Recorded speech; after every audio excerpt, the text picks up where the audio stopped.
한동훈, 나원윤 삼총사가 배신자 프레임을 더 높게 올리고 있고, 그래서 공격을 하고 있는데 한동훈은 무대응으로 일관하고 있다 이러면서 빨아주는 기사가 뉴스원에서 나왔습니다.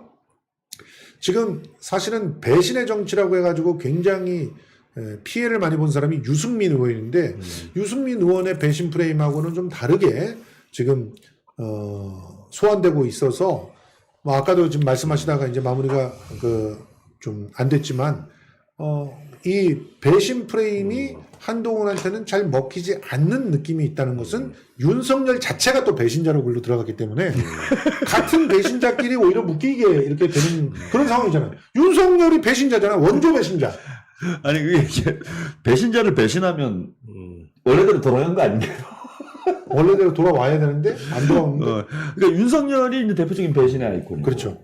예, 그 윤석열을 배신했으니까 이건 정도를 가는 거잖아. 한동훈이. 그렇지. 그렇게 봐야 되는 거 아닌가? 근데 한동훈이 어대한이 아직도 공고히 된다 그러면 저렇게 자기가 네거티브 공세도 대응하지 않을 정도로 여유가 있다고 얘기를 한다면 왜 이렇게 팔짝팔짝 요즘에 말도 안 되는 것들을 하면서 뛰고 있는지 모르겠는데 우선 대표적인 게 조국하고 이재명하고 대화를 하고 나는 설득도 되겠다 이런 얘기였잖아요. 그것 때문에 굉장히 보수들이 붕괴하지 않았습니까? 사실 그게 더 문제가 되고 있지. 윤석열에 대한 배신이 문제가 아니라 예. 왜 조국 이재명한테 갑자기 기어다니느냐. 2조 심판하자 그런 게 엊그제인데. 예. 항상 이재명 돼서 범죄자라고 막 그렇게 날뛰다가 예. 그게 더 이상하게 생각하는 거야, 보수 쪽에서는. 그렇죠. 그리고 윤석열에 대한 배신이라는 거는 글쎄 일반적으로 볼 때는 그냥 한동훈 윤석열이가 지금 같이 왔고 그리고 보수는 더 잘 알아요. 한동훈 윤석열이가 범죄 공동체라는 거를 보수는 더 잘 알잖아요. 어떻게 배신할 수 있냐 얘네들이. 서로 약간의 감정 충돌이 있을 수 있겠지만은 오히려 한동훈이 더 세련되게 이 특검법 같은 것도 약간 통과시켜주면서 무력화시키는 데 잘하는 거 아니야. 실제로 그렇게 얘기해 한동훈이가. 나는 그 말이 더 먹혀들어서 어대하는 좀 많이 수그러 들었지만은 배신자로는 잘 안 먹혀요. 그러니까 나머지 애들이 예를 들면은 유승민에 대한 배신론은 박근혜를 끝까지 충성하고 다녔던 최경환이라든지 아니면 윤상현이라든지 그런 사람들에서 터진 거니까 이 유승민에 대한 배신을 먹히는데 지금 윤상현, 나경원, 원희룡은 윤석열과의 관계가 한동훈만도 한참 못하잖아요. 그렇죠. 훨씬 가깝잖아 한동훈이. 예. 나머지 별 관계없는 놈들이 배신론에 떠드냐. 그리고 한동훈 캠프에 지금 주진우라는 이 윤석열 최측근 검사가 들어가 있는데 그렇죠. 다 연결고리 돼 있고 그래서 안 먹힐 뿐더러 맞는 얘기도 아니에요. 예. 그러니까 저게 저는 논리적으로 참 모순인 주장들, 그러니까 나경원 씨나 원희룡 씨나 큰 정착이 좀 글렀다라고 보는 것이 원희룡 씨가 그런 얘기를 해요. 한동훈 이제 총선 책임론이죠. 한동훈 패장인데 패장을 다시 세워서 가가지고 우리가 희망이 있겠냐 이런 얘기를 하는데 근데 본인도 출전을 했잖아 그때. 그렇죠. 인천에 가서 박살나고 왔는데 그럼 자기 얼굴에 그건 먹칠하는 얘기가 되잖아요. 근데 그런 얘기를 막 하더라고. 아무렇지도 않게. 그 나경원 씨도 웃기는 것이 이제 와서 자기가 친윤이래. 김성태한테 질질 끌려다니는 게 지난 전당대회예요. 그걸 바본 줄 알아 보수권자들은. 이제 와서 친윤이라고 하는 걸 누가 믿습니까? 그렇죠. 그러니까 이게 프레임 자체를 잘못 잡았다. 네. 그리고 누가 봐도 어쨌건 한동훈은 윤석열의 황태자인지는 몰라도 지금도 서로 갈등 관계가 있다라고는 하더라도 그냥 운명 공동체인 거잖아요. 범죄 공동체고. 윤석열과 한 배를 타고 계속 온 사람을 이제 와서 배신자다? 그리고 실제 뭘 배신했는지가 뚜렷지가 않아요. 확실하게 야 이것 때문에 배신이야 이렇게 얘기를 해야 되는데 안 만나줬다? 아니 최희병 특검 그거를 갖다가 찬성했다 이런 것들은 이제 배신자 프레임에 해볼 만한 얘기고 그리고 또 이재명과 조국에 대해서 딜을 할 수 있는 그런 제안들을 갖다가 지금 추파를 던지다시피 하고 있다. 이 부분에 대해서는 또 확실하게 또 얘기를 짚어서 그거는 배신자론하고 다른 측면에서 어떤 거죠? 이제 야당에 약점 잡혀 있다라는 이 문제고 야당에 약점 잡혀 있다. 지금 당장 김정철 특검을 그렇지. 어떻게 끌고 가냐에 따라서 한동훈 충분히 목을 칠 수가 있어요. 야당에서. 네. 만약에 한동훈 정말 죽이고 싶으면은 저한테 이 자문 한 10분만 듣고 가잖아요 민주당에서. 김영철 특검 청문회로 한동훈 충분히 죽일 수 있습니다. 그러면 나머지 나원윤 세 사람한테 특별 강의를 해요. 내가 알려주고는 있습니다. 알려주고 있는데 네. 김영철 특검으로 한동훈을 죽일 수 있다는 거는 사실은 윤석열도 죽일 수 있다는 얘기니까 예. 이제 그런 얘기들을 나원윤이 잘못 얘기하면은 자기들이야말로 이제 윤석열 배신이 되니까 배신자 프레임에 자기들이 말려. 그러니까 지금 여기에 지금 꼬여가지고 중간에서 이러지도 못하고 저러지도 못하는 선거가 있었는 것 아하, 같아요. 굉장히 비겁하네. 그러니까 한동훈은 최혜병 특검은 한동훈이 설명한 대로 마사지를 하겠다는 거예요. 마사지를 하겠다. 부드럽게. 왜냐하면 자기들 윤석열 한동훈 본인들 자체가 야당 추천으로 특검 들어와가지고 박근혜를 도륙시킨 놈들이거든요. 그렇죠. 알아 그게 어떤 건지를. 만약에 야당에서 윤석열 한동훈에게 이 한을 품고 있는 검사 하나 집어넣으면 죽는다는 거 알아 얘네는. 그래서 정권이 휘어잡고 있는 변협에서 어용 검사 하나 데려와가지고 부드럽게 해결해 주겠다 해서 한동훈이가 그걸 직접 그런 식으로 설명하더라고. 예. 깔끔하게 한마디로 무력화시키겠다는 거야 특검을. 그 말이 맞는 얘기야. 그러니까 물타기 맞는 얘기 물타기가. 사실은 지금처럼 도망다니고 버티는 것보다요 한동훈 말대로요 무력화시키고 물타기 하는 게 훨씬 더 정권에 도움되는 겁니다. 그래서 배신한 거 없어. 배신한 거 없어. 그렇게 되면은 지금 뭐 한동훈이 갖고 있는 리스크들 때문인가 한동훈은 굉장히 지금 불안해하고 초조하고 공포를 느끼고 있는 것 같아요. 그 대표적인 게 이거거든요.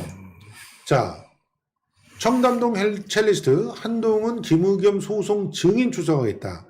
이 일이 우연히 생긴 게 아닙니다. 저 옆에 보세요. 증인 출석 의향서. 요거 좀 키워서 내가 보여드릴게요. 이게 얼마나 웃기는 얘기냐면, 자, 원고가 한동훈이고 피고가 김의겸 외 6명인데 전은이라고 나온 이 사람이 첼리스트예요. 첼리스트는 이 민사소송에 사실은 아무런 관련이 없다고 봐야 됩니다. 여기에 섞이지 않는 것이 본인한테는 더 도움이 되죠. 근데 뉴탐사 유튜브와 기사를 통해서 원고가 저를 증인 신청한 것을 알게 됐다. 그러니까 한동훈이 증인 신청을 했네요. 하긴 했다는 거예요. 근데 그거를 했네요. 근데 언제 했나 언제? 재판부에서 받아들이지 않고 있어요 지금. 왜냐하면은 그게 지금 재판을 지연시키는 거라고 생각하고 있기 때문이에요. 지연시키고 있다고. 그래서 7월 17일 날 자기가 증언하겠다 이렇게 밝혔어요. 근데 지금 주소지가 여기 성남시 분당구 분당로 311번 길이라 그러죠. 저에게 증인 소환이 없어서 제가 직접 출석 의향서를 제출했어요. 증인 소환은 안 하고 있는데, 그럼 이제 재판부가 소환장 안 보냈다는 얘기잖아요? 안 보냈어요. 법무부는 결정 안 했어요. 근데 왜 설치지? 근데 저 불러주세요! 막 이러고 있다니까? 근데 저게 지가 생각해서 저걸 썼겠느냐고요. 그 말도 안 되는 얘기지. 그 사람의 증인 신청이 와도 네. 그게 귀찮은 게 일반 상식이고 괜히 다 웬만하면 안 엮이기 싫지. 갈려거든요. 아니 와도 그거를 떠나가지고 저분의 언어 능력에 의하면 저런 글을 쓸 수가 없어요. 반드시 뭐 멈추어라 뭐 이런 거 얘기하시는 분 아닙니까? 예, 문장 자체가 이제 비문이 많은데 예. 뭐 좀 변호사 써줬겠죠. 그렇죠. 그 변호사와 이 이재일 변호사 이재일이 이거 써줬어. 진짜 이거 뭐 혼돈의 도가니입니다. 예. 저게 무슨 짠 작전인 것 같아요 한동훈이. 저래서 털고 가겠다. 뭐 이런 지금 계획을 그래서 좀 짜고 지금 있는 거 아닌가. 피고 이땡땡 등이 저를 뒤따라 오려고 하더라도 법원 직원이 저를 보호해주도록 조치해주기를 부탁드립니다. 이 특혜를 또 받겠다는 건데 진짜 볼 때는 거는 이땡땡이 피고라는 것도 알고 있네. 이땡땡 누구예요? 청담 제보자. 아 제보자? 제 남자친구. 저건 알 수가 없는 사실이죠. 예, 여기 김의겸 외 6명으로 되어 있기 때문에. 아니 강진구의 6명. 강진구 외 6명인가요? 김의겸 외 6명.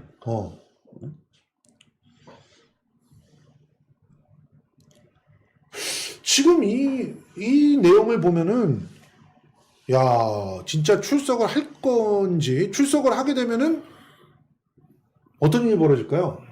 이거는 장시호가 저 증인으로 출석하는 거랑 똑같아. 증언을 해야 되고 선서를 해야 되는데 이제 만약에 태블릿 PC에서 민사소송에 걸려 있어 변희재 하고 JTBC가 민사소송에 걸려 있어. 근데 장시호가 출석을 해. 그럼 변희재 씨 어떻게 하실 거예요? 아니 장시호는 지금 출석을 안 하고 도망 다니고 있어요. 도망 다니고 있는데. 상식인 거지. 근데 있어요. 저렇게 출석을 했다 그러면 어떤 일이 한동훈이가 신청했거든요. 네. 계속 도망 다니고 있습니다. 예. 아니 그러니까 만약 출석을 한다면 어떻게 할 출석하면 거냐고. 제가 자만받을 자신 있죠. 바로 자복받을 네. 수 있는 거 아니야. 저는 자신 있죠. 네. 그렇게 되면은 증인을 출석한 사람이 오히려 엿되는 거 아닙니까? 그래서 증인을 신청한 사람은 어떻게 되는 거예요? 자기한테 저승사자가 오는 거랑 똑같은 거 아니에요? 그래서 장시호는 한동훈이가 항소심 때 신청했고 장시호가 막 떠들었거든. 내가 가서 정리하겠다 그러더니 태국으로 도망간 다음에 아예 지금 송달을 안 받고 있어. 아예 지금. 송달 되는데도 안 저 받고 여기는 지금 송달 주소를 다시 가르쳐줬어. 주소지. 얘가 자기 주소가 광진구라고 얘기하면서 저한테 자기 주소를 갖다가 깠다고 해가지고 저한테 5억 소송을 하는 애예요, 지금. 자기 주소가 광진구라고. 저는 광진구가 아니라고 알고 있었거든요. 성남시 분당로 311번 길이라고 저는 알고 있었기 때문에 그 광진구 주소는 살짝 노출을 했던 거예요. 그런데 지금 아예 자기 주소지를까지 이렇게 주고 있어. 그러니까 지가 광진구가 주소라고 해가지고 증인 소환장이 안 날아오는구나 라고 생각하고 주소를 깐 거야. 이런 짓까지 했어요. 그러니까 지금 이렇게 됐다고 봐야 네. 돼요. 한동훈이 어쨌건 증거가 없어요. 한동훈은 자기의 결백을 입증할 만한 민사소송에서 이길 수 있는 증거 자체가 없는 상황이기 때문에 하나 믿을 수 있는 게 이제 저 첼리스트가 나와가지고 난 거짓말한 거다. 이거 증언해 주는 게 제일 결정적이야. 민사소송에서는. 그러니까 첼리스트를 나오게 해야 되는데 법원에서 안 받아주는 거예요. 네. 증인을. 네. 그러니까 한동훈이 애가 달지. 그러니까 얘기를 한 거야. 야, 지금 안 받아주니까 네가 그냥 나가라. 야, 네가 직접 아니, 해. 그렇게 볼 수밖에 없잖아요, 이 상황이. 그리고 이게 지금 가만히 보니까 얘네들이 총선 직후에 지금 총체적으로 밀고 나오고 있어요. 그렇지. 예, 요 태블릿 PC 관련된 의혹, 그 SK에서 이제 네. SK 계약서 위조건도 지금 불구속 기소를 해버렸죠. 불구속 기소를 해버렸죠. 그 다음에 첨단 게이트들이 이렇게 밀고 들어오고, 예. 장시호가 또 꼭꼭고 정유라가 꼭꼭고 돌아다니고, 그렇죠. 우리 엄마 치매를 해요, 이러고.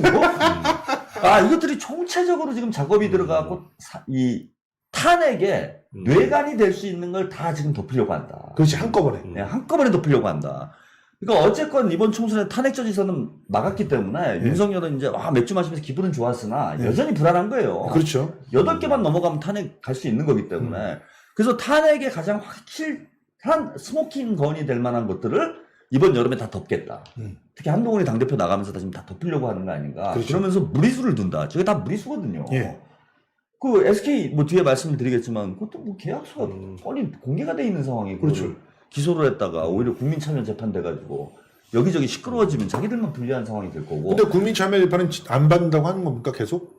아니요 지금 재판은 재판부가 해줄 것 같아요. 그래요? 예, 너무 시끄러울 것 같으니까 안 받아주면 해줄 것 같습니다. 예. 그러니까 지금 자폭을 한 꼴이 된 거잖아요, 저쪽에서도. 근데 그렇죠. 저는 한동훈이 첼리스트가 우리한테 이제 포섭이 된 것까지는 아는데 이 여자가 어떤 캐릭터인지는 몰라요. 예. 일을 하려면은 아주 이게 세밀하게 꼼꼼하게 해야 돼. 네. 저는 그 녹취록 몇 개만 들어봤으면 이 여자 나오면 큰일 난다라는 걸 알 텐데 이걸 법정에다 세운다고? 나 진짜 한동훈 나 미치겠어. 당대표 해야 되는데 지금. 그러니까.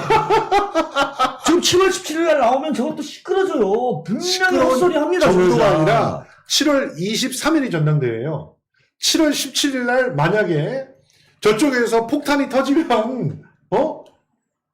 그러니까 그 두 번째 녹취록이 공개가 됐잖아요. 그렇죠. 이 첼리스트가 어떤 사람이냐면요. 그 임금님기를 당나귀 이걸 막 하고 싶은데 환장하겠지. 어디 할 데가 없는 거야. 그렇지. 그러니까 그 옷가게 찾아온 손님한테 붙들고 네. 그날 그냥 술 먹어요 언니. 언니 이따가 우리 같이 밥 먹어요 이래가지고. 그러고 그냥 막 술술 불었어. 나 그러니까. 한동훈 윤석열. 그것도 진짜 골 때린 거는 물어보지도 않았어요. 사람들이 이거. 안 물어보고 못 알아보니까 언니 내가 있잖아 사실은 이러면서 풀었잖아. 이런 사람을 법정에 세운다고? 야, 차라리 이종섭을 세워라. 아니 생각해봐. 저기서 이 선서를 하고 위증을 해야 되는 거야.